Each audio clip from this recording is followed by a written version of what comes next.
సుమన్ టీవీలో మీ personal and business promotions కోసం కింది నెంబర్కి కాంటాక్ట్ చేయండి. సార్ నమస్తే అండి. నా పేరు కాటూరి ప్రదీప్ కుమార్ అండి. నేను బొమ్మూరులోని గవర్నమెంట్ పాలిటెక్నిక్ కాలేజీలోని ఆఫీస్ సబార్డినేట్ చేస్తున్నానండి. నాకు మా నాన్నగారు జాబ్ ఇచ్చారండి, మెడికల్ వాలంటీర్ రిటైర్మెంట్ కింద. అయితే నాకు జాబ్ ఇచ్చిన కారణంగా మా అక్క కాటూరి సౌజన్య 14 సంవత్సరాలు బట్టి బయట ఉంటుందండి ఈ అమ్మాయి. అయితే ఈ 14 సంవత్సరాలు బట్టి కూడా మమ్మల్ని చాలా హెరాస్మెంట్ చేస్తుందండి, నన్ను మా నాన్నగారిని కూడా. ఈ అమ్మాయి బయట వేరేగా జీవిస్తుందండి 14 సంవత్సరాలు బట్టి. ఈ 14 సంవత్సరాలు కూడా డబ్బుల కోసం 3000 4000 కోసం కూడా మా ఇంటికి వచ్చేదండి. మా నాన్నగారు కూడా ఎంత కొంత ఇస్తూ ఉండేవారు అమౌంట్, 2000 3000 4000. నేను కూడా జాబ్ నుంచి కూడా నా జీతం నుంచి కూడా ఎంతో కొంత ఇస్తూ ఉండేవారండి అక్కని చెప్పి, మమ్మల్ని కాదని సరే బయట ఉన్నా సరే. కానీ ఈ అమ్మాయి అండి నాకు జాబ్ ఇచ్చినప్పుడు, నాన్న మరి తమ్ముడికి జాబ్ ఇచ్చా కదా, నా పరిస్థితి ఏంటని చెప్పి అడిగిందండి. అయితే పెళ్లి చేసుకుంటే 5 లక్షల రూపాయలు ఇస్తానని పెద్దల సమక్షంలో మేము రాసి ఇచ్చామండి పెళ్లి చేసుకుంటే. ఈ రోజు కూడా ఆ అమ్మాయి పెళ్లి చేసుకోలేదండి. అయితే పైగా ఆ డబ్బుల కోసం ఈ రోజు నా సంసార జీవితాన్ని కూడా పాడు చేసిందండి. నాకు పెళ్లి అయిన 2 రోజే మా అత్తారింటి కూడా వచ్చి గొడవ పెట్టిందండి. ఎవరినో ఒక అబ్బాయిని తీసుకుని ఫారెస్ట్ వచ్చి గొడవ పెట్టిందండి. అలాగే మా అక్క మా నాన్నగారికి కూడా చాలా సార్లు కొట్టిందండి. మా అక్క మా నాన్నగారిని కొట్టిన వీడియో కూడా నా దగ్గర ఉందండి. అయితే మొన్న నవంబర్ నెలలో 2023 నవంబర్ నెల 30 తారీఖున ఆ అమ్మాయి మా నాన్నగారి డబ్బు 7,18,000 డబ్బులు పడ్డాయండి మా అక్క అకౌంట్ లోని. మా నాన్నగారి సిపిఎస్ డబ్బు 7,18,000 పడ్డాయండి. అయితే మా అక్కకి నాకు సెటిల్మెంట్ చేసిన వ్యక్తి ఒక పాస్ట్ గారు ఉన్నారండి రాజమండ్రిలో. ఆ పాస్ట్ గారే నాకు డైవర్స్ ప్లస్ నాకు మా మా నాన్నగారి నుంచి ఆఫీస్ నుంచి రావాల్సిన అమౌంట్ కూడా, ఈ రెండు కూడా అతనే సెటిల్మెంట్ చేశారండి. అతనే సార్ మెయిన్ సెటిల్మెంట్ చేశారు సార్. అయితే 7,18,000 5 లక్షలు ఏమో మా అక్కకి ఇచ్చారండి ఆయన. మిగిలిన 2,18,000 ఏమో ఒక 18,000 ఆయన తీసుకున్నారండి. వాళ్ళకి ఇవ్వాలి వీళ్ళకి ఇవ్వాలని చెప్పి సెటిల్మెంట్ అని చెప్పి ఆయన తీసుకున్నారండి.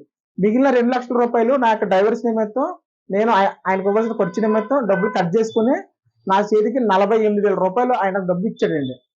ఇచ్చిన తర్వాత పాస్ట్ గారు మరి మరి మా అక్కకి ఇవ్వాల్సిన డబ్బులు ఇచ్చాం కదంటే, మీ అక్కగా నీకు చేయవలసిన సెటిల్మెంట్ నేను తర్వాత చేస్తానమ్మా, నేను మీ ఇద్దరు కూడా కూర్చోపెట్టి నేను రాయిస్తానని చెప్పి ఈ రోజు కూడా అతను రాయించలేదండి. ఈ రోజున అతను మా అక్క ఆ పాస్ట్ గారిని అర్థం పెట్టుకుని నా మీద జిల్లా ఎస్పీ కార్యాలయానికి రిపోర్ట్ ఇచ్చారండి. ఏమనంటే, మా తమ్ముడు నా పెళ్లికి ఇస్తానన్న 5 లక్షల ఇవ్వలేదు, నేను తీసుకున్న 5 లక్షలు అది మా నాన్నగారి డబ్బు అని లేనిపోని క్రియేట్ చేసి నా మీద 420 కేసు పెట్టించారండి కావాలని ఆ పాస్ట్ గారు మా అక్క ఇద్దరు కలిసి.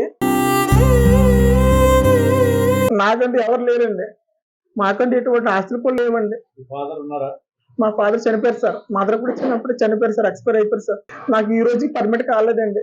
పర్మిట్ చేస్తున్న సమయంలోనేమో ఈ రోజు నా మీద కేసు పెట్టారండి. ఆఫీస్ వాళ్ళు ఏమో కేసు ఉండగా మేము ఎలాగే పర్మిట్ చేస్తా ఉన్నారండి. కాబట్టి నాకు పోలీస్ డిపార్ట్మెంట్ వారు ప్రజాప్రతినిధులు ప్రతి ఒక్కరు కూడా నాకు నా జీవితాన్ని బాగు చేయాలని, అలాగే నేను ప్రతి ఒక్కరు కూడా మేము కూడా ప్రార్థిస్తున్నానండి. అవును, మా బంధువుల సమక్షంలో, మా చిన్న మా పెద్దనాన్న సమక్షంలో మేము రాసుకున్నామండి కాగితం అండి. ఇదిగోండి మా అక్కకి ఇవ్వాల్సిన 5 లక్షల రూపాయల గురించి అండి. కానీ ఆ అమ్మాయి ఈ రోజు పెళ్లి చేసుకోలేదండి. ఇంకా డబ్బులు కావాలని నన్ను చాలా హెరాస్మెంట్ చేస్తుందండి. ఈ రోజున నా సంసారం పాడైపోయిన కారణం మా అక్క అండి.